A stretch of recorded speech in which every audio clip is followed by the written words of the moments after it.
Anita, or shall I start?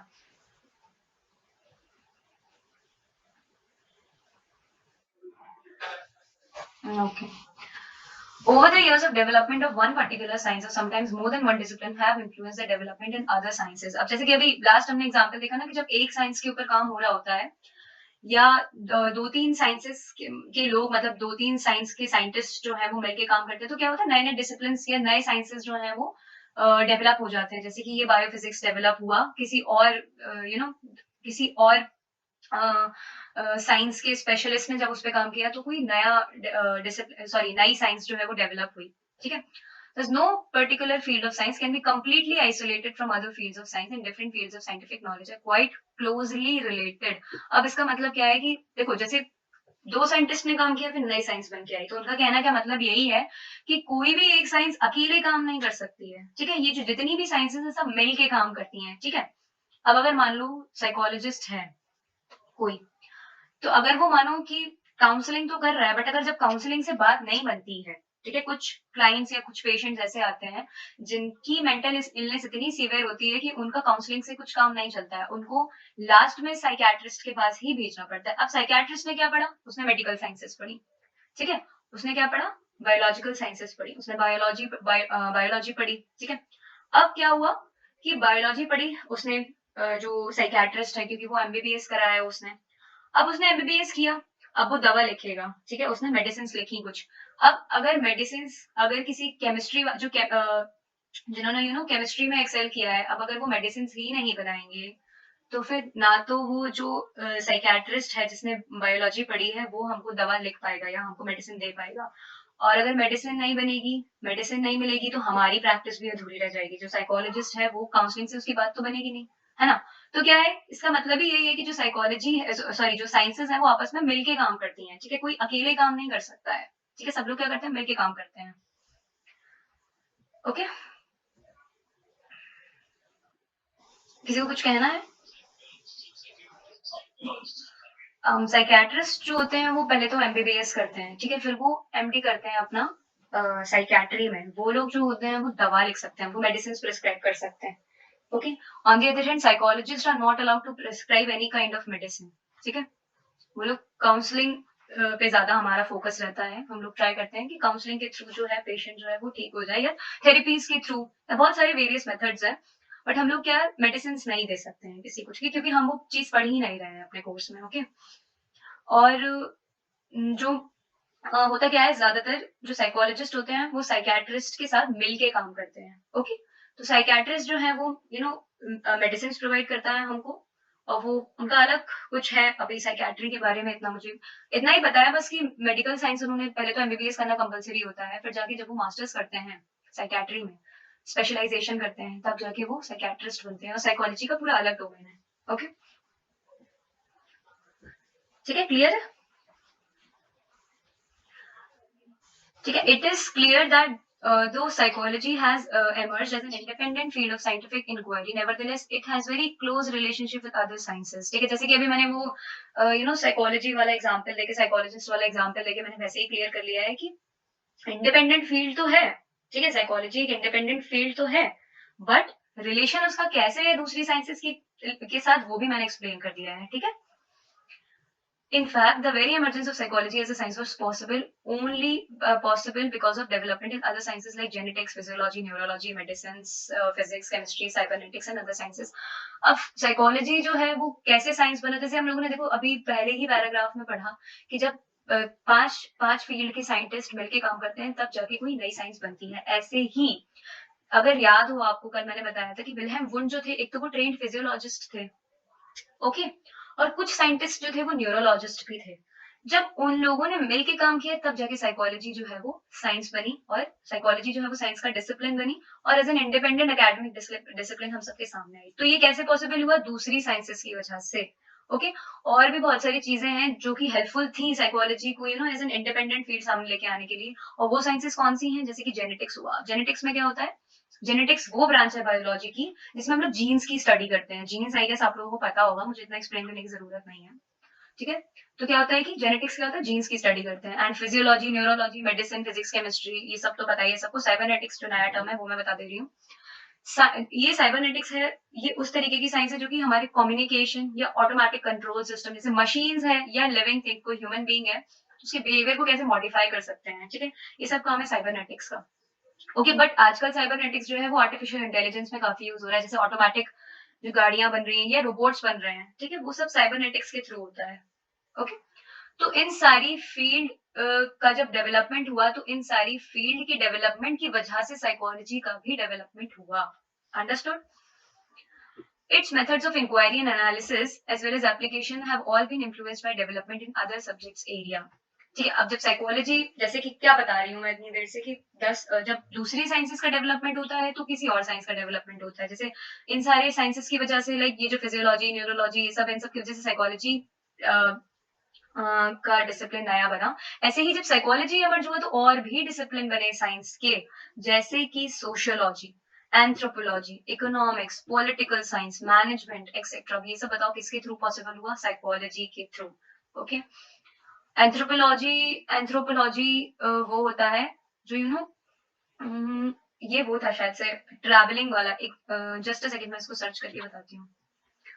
Anthropology I think travelling से ही कुछ related था, मुझे याद नहीं आ रहा। The study of human societies and cultures and their development. Okay, तो दूसरे मतलब दूसरी सोसाइटीज के कल्चर्स जो हैं, ठीक है, उन सब की जो स्टडी आती है वो किसके अंदर आती है? एंथ्रोपोलॉजी के अंदर। आई गेस मैंने कल भी बताया था, कल भी आया था ये।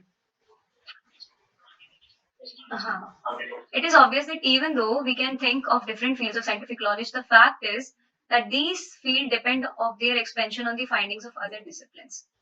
अब वही चीज देखो, एक ही चीज ये लोग, एक तो इग्नू की स्टडी मटेरियल में यही प्रॉब्लम है कि एक ही चीज को बार बार रिपीट करते हैं।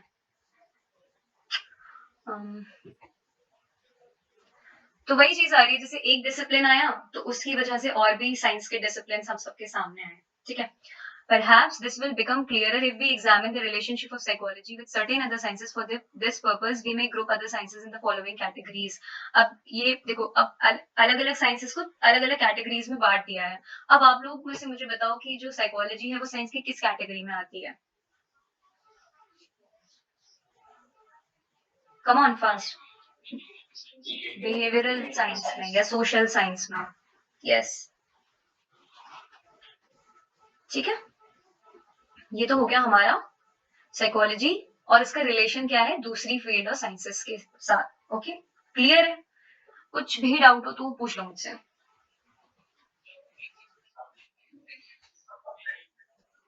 विलहेम वुंड, पहले तो उनका नाम सही से प्रोनाउंस करो। Wilhelm wound, Wilhelm wound. Yes,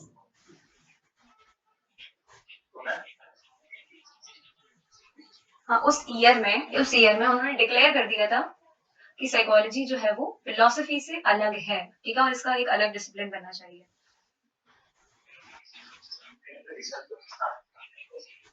mid 19th century में ये सारी रिसर्चेस जो है वो स्टार्ट हुई थी। Mid 19th century, like mid मतलब क्या होता है? 50s 60s 70s, ठीक है, यहाँ से जो है रिसर्चेस जो है स्टार्ट।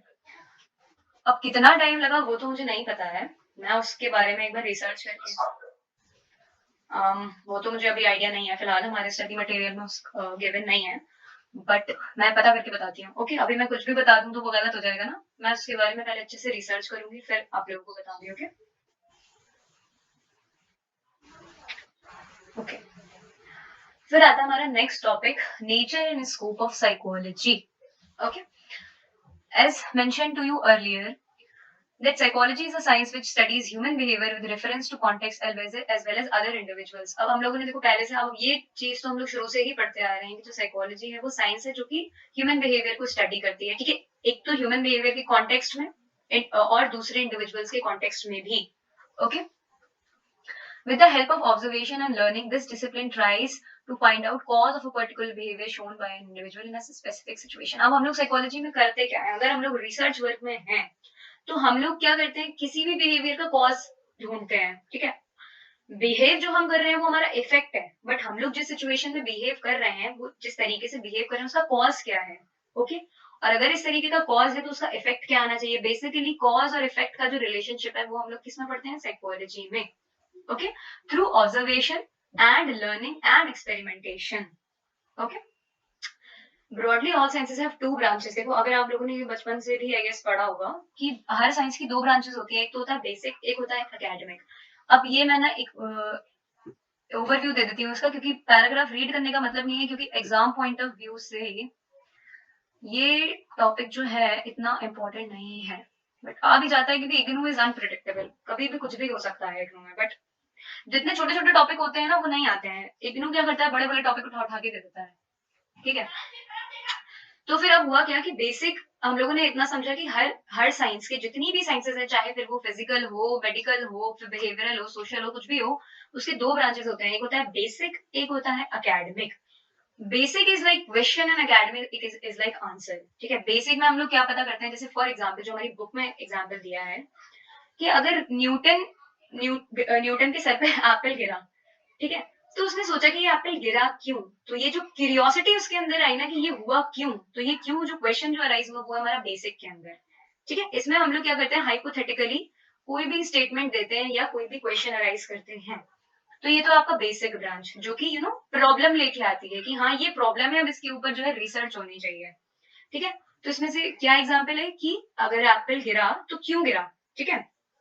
अब जब इस प्रॉब्लम का सोल्यूशन हम लोग ढूंढेंगे, वो हम लोग किसमें ढूंढेंगे, एकेडमिक ब्रांच में। एकेडमिक ब्रांच में अब इस टॉपिक के ऊपर रिसर्च होगी कि अगर ये हो रहा है तो क्यों हो रहा है, कौन से फैक्टर्स हैं जो ग्रेविटेशनल फोर्स यू नो हो रहा है, ग्रेविटेशनल फोर्स कहाँ कहाँ है, कहाँ कहाँ पर एप्लीकेबल है, किस हाइट तक है, ठीक है। तो ये सब जब इस टॉपिक पे जब रिसर्च होगी तो वो किसके अंदर आएगी, अप्लाइड के अंदर, ठीक है। तो ये है बेसिक और अप्लाइड, ठीक है। बट जरूरी नहीं है कि जो चीज बेसिक में हो रही है वो अप्लाइड में नहीं आ सकती, और जो अप्लाइड में हो रही है वो बेसिक में नहीं आ रही है। कभी कभी होता क्या है, जब हम अप्लाइड ब्रांच में जब कोई भी रिसर्च कर रहे होते हैं, तो उस रिसर्च के टाइम पे भी बहुत सारे नए नए क्वेश्चंस भी आ जाते हैं, ठीक है। जैसे फॉर एग्जाम्पल समझो, अगर खुद भी अगर जैसे मानो कोई भी रिसर्च हो रही है किसी भी चीज के ऊपर, ठीक है, किसी भी मान लो बिहेवियर के ऊपर कोई भी रिसर्च हो रही है, हमने सबसे पहले तो बेसिक में बोला कि अगर इस तरीके का बिहेवियर हो रहा है तो वो क्यों होता है, ठीक है। कि for example let me think, जैसे फर्स्ट टाइम अगर कोई भी स्टेज पे जा रहा है तो उसको स्टेज पे क्यों हो रहा है, चलो ये क्वेश्चन आ गया, अब मुझे इसके ऊपर रिसर्च करनी है, ठीक है। अब जब मैं इस पूरे बिहेवियर के ऊपर अगर मैं अप्लाइड ब्रांच में रिसर्च कर रही हूँ, तो फिर वहां से भी मुझे बहुत सारे क्वेश्चन अराइज हो जाएंगे। चलो मैं आंसर तो उसका फाइंड आउट कर रही थी, बट उस आंसर में भी मुझे बहुत सारी प्रॉब्लम्स मिल जाएंगी कि अरे यार ऐसा भी तो होना चाहिए, ऐसा भी तो होना चाहिए। तो इसका मतलब यही है कि ये क्या है, कन्वर्ज हो जाती है, ये ब्रांचेस जो है वो आपस में कन्वर्ज हो जाती हैं, ठीक है। जरूरी नहीं है जो बेसिक ब्रांच में है वो अप्लाइड में नहीं आ सकता, और जो अप्लाइड में है वो बेसिक में नहीं आ सकता, ठीक है। क्लियर?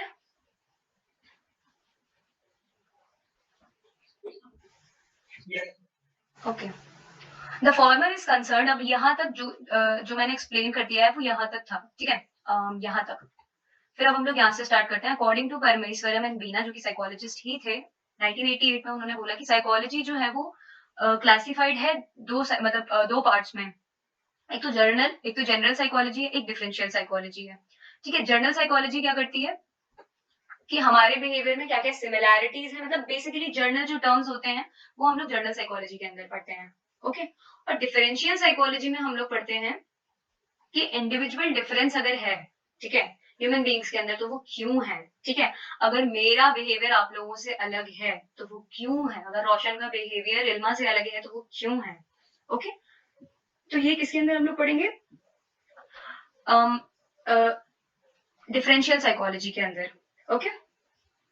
तो ये तो था इस पैरा की बात, ठीक है। इस पैरा में बेसिकली यही सब गिवन है, ठीक है। फिर आता है आपका अर्ली डिविजन्स ऑफ साइकोलॉजी। अब ये तो था अभी कैसे साइकोलॉजी को डिवाइड किया, बट पहले साइकोलॉजी को कैसे डिवाइड किया था अब हम लोग ये पढ़ेंगे। साइकोलॉजी को पहले दो पार्ट्स में डिवाइड किया था, दो ब्रांचेस में डिवाइड किया था। एक तो था आपकी एक्सपेरिमेंटल ब्रांच और दूसरी थी आपकी नॉन एक्सपेरिमेंटल ब्रांच, ठीक है। एक्सपेरिमेंटल ब्रांच में बेसिकली होता क्या था, वही कॉज एंड इफेक्ट वाला रिलेशनशिप, ठीक है। या जितने भी हमारे मेंटल प्रोसेसेस हैं उसका मैकेनिज्म क्या है, ठीक है, वो एक्सपेरिमेंट की हेल्प से।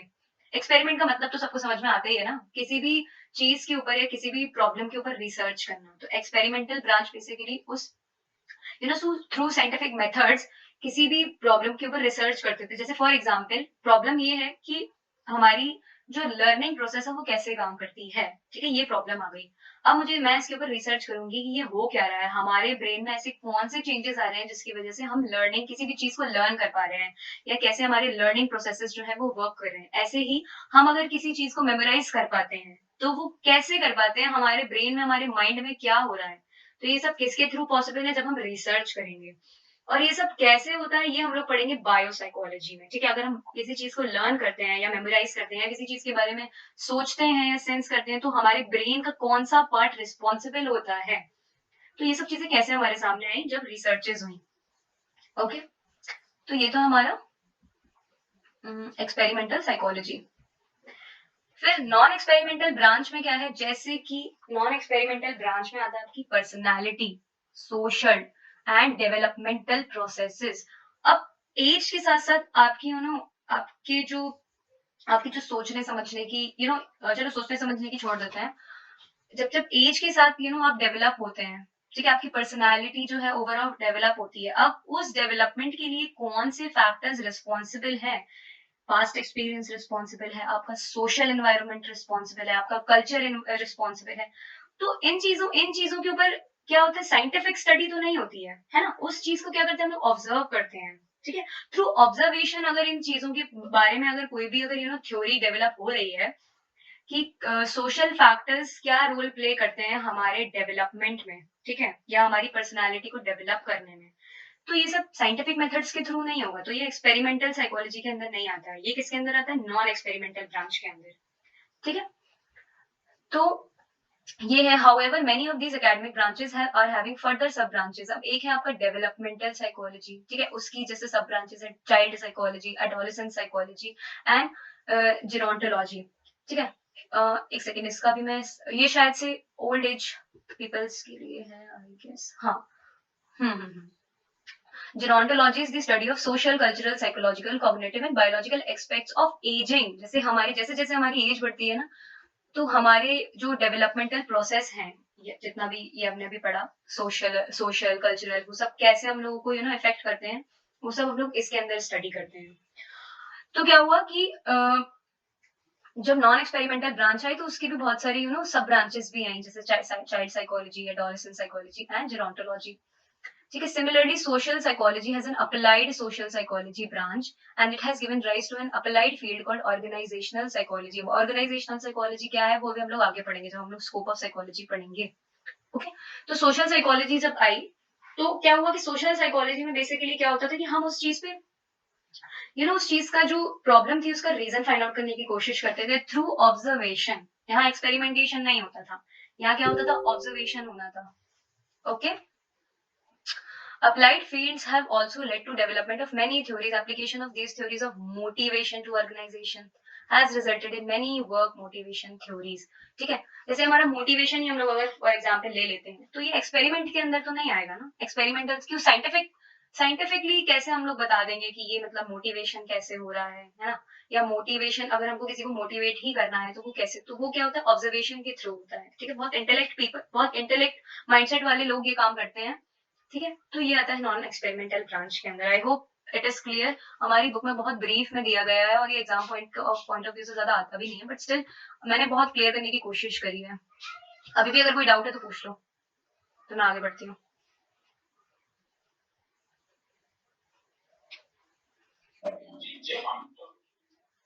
यार रोशन, मैंने अभी ऑलरेडी बता दिया। हाँ, कैसे कैसे उनकी लाइफ में चेंजेस आते हैं, ठीक है।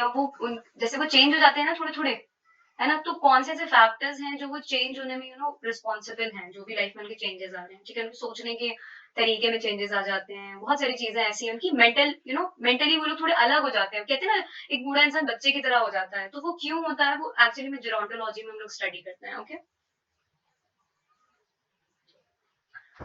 फिर नेक्स्ट टॉपिक है हमारा सब fields of psychology. Okay, as discussed above, there are many branches of psychology which are categorized under basic and applied branches, ठीक है। Many authors use this term branch field interchangeably। Area or branch seems to be broader term which include both basic and applied aspects, whereas fields implies specific area where expertise or knowledge is required to solve problems। अब देखो बहुत से लोग क्या है, जो बहुत सारे ऑथर्स हैं वो कहते हैं ब्रांच है साइकोलॉजी के, बहुत से ऑथर्स जो है कहते हैं फील्ड है साइकोलॉजी की, ठीक है, सब फील्ड्स जो है ना, अगर मेन तो साइकोलॉजी है बट साइकोलॉजी के भी अंदर बहुत सारी फील्ड्स आती हैं, ओके। तो क्या है फिर बताया उन्होंने, इसीलिए हम इन दोनों टर्म्स को इंटरचेंजेबली यूज कर सकते हैं, ठीक है। Area of branch seems to be broader term which include both basic and applied aspects. However, some authors use the term field in broader manner. The field of psychology has many subfields. ठीक है, जो psychology की field है. अब basically इस paragraph में ना sir field और branch, कुछ authors branch बोलते हैं, कुछ author field बोलते हैं, तो वो उसके बारे में इन्होंने डिस्कस किया है, तो इतना important नहीं है पढ़ना, बट स्टिल मेरा काम है बताना, तो मैं बता देती हूँ. ब्रांच का मतलब क्या होता है, ब्रांच जो होती है वो क्या होता है, जिसमें बेसिक और अप्लाइड एस्पेक्ट्स दोनों आते हैं, ओके. बेसिक और अप्लाइड एस्पेक्ट्स क्या होता है मैंने बता दिया ऑलरेडी. और जो फील्ड जो होता है वो क्या होता है, फील्ड का मतलब होता है वो उस ब्रांच, मतलब उस फील्ड का स्पेसिफिक एरिया, या कोई सब्जेक्ट है उसका स्पेसिफिक एरिया जिसमें और एक्सपर्टीज की और स्पेशल नॉलेज की जरूरत होती है, ओके, टू सॉल्व प्रॉब्लम्स, ठीक है. फिर however some authors use the term field in broad manner. This is field of psychology has many subfields. Other use the term division and subdivisions. कोई अभी तक तो ब्रांच और फील्ड की बात चली थी, अब कुछ ऑथर्स जो है वो डिवीजन भी बोलते हैं कि अगर साइकोलॉजी एक डिवीजन है तो उसका सब डिविजन क्या है, ठीक है. Clear cut distinction is not obvious, ठीक है. हम अब इन तीनों वर्ड्स के बीच में जो डिफरेंस है वो हम लोग नहीं बता सकते हैं, ऑब्वियसली नहीं है वो. These terms are used interchangeably, ठीक है. इंटरचेंजेबली हम लोग यूज कर सकते हैं, फील्ड भी बोल सकते हैं, ब्रांच भी बोल सकते हैं, डिवीजन भी बोल सकते हैं, दैट्स इट. इतना घुमाना फिराने की जरूरत थी नहीं, बट इतना ही था बस. The subfields of psychology have increased the scope of psychology in various other disciplines and area. अब जो साइकोलॉजी की फील्ड है उसका स्कोप दूसरे एरियाज में कैसे है हम अभी देखेंगे. एजुकेशन में भी है, इंडस्ट्रीज में भी है, मेडिकल में भी है, हर जगह है यार, हर जगह साइकोलॉजी का. स्पोर्ट्स, इवन स्पोर्ट्स में भी है. अभी देखोगे ना इतनी सारी फील्ड्स हैं साइकोलॉजी की, हर सेक्टर में साइकोलॉजिस्ट का काम है, हर सेक्टर में.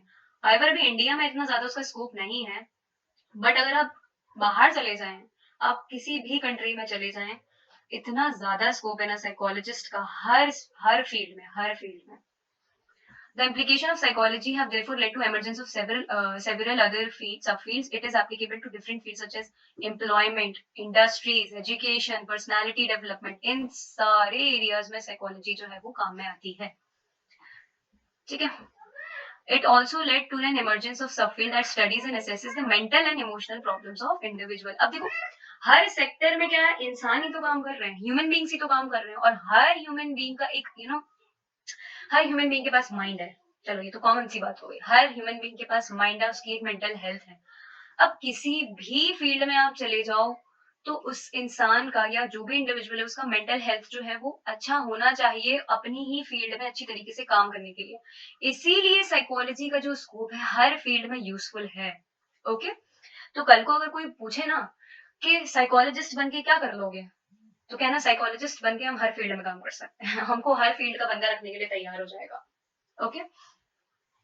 सो ये तो है हमारा, ये तो था इस टॉपिक का इंट्रोडक्शन वाला पार्ट, ठीक है. अब हम लोग एक्चुअली में जो साइकोलॉजी की सब फील्ड्स हैं उसके बारे में पढ़ेंगे, लेकिन आज क्लास का टाइम खत्म हो गया है, तो अब ये जो सब फील्ड्स हैं, मेरा मन तो था आज पढ़ाने का लेकिन टाइम ही हो गया है. साइकोलॉजी की जितनी भी सब फील्ड्स हैं इतनी सारी अब मैं ये कल पढ़ाऊंगी, ओके. और जो बचा है psychology in India traditional and modern, ठीक है. इंडिया में साइकोलॉजी का क्या स्कोप है ये भी मैं कल पढ़ाऊंगी. ये दो टॉपिक पढ़े बचे हैं, कल ये यूनिट जो है कंप्लीट हो जाएगा, ओके.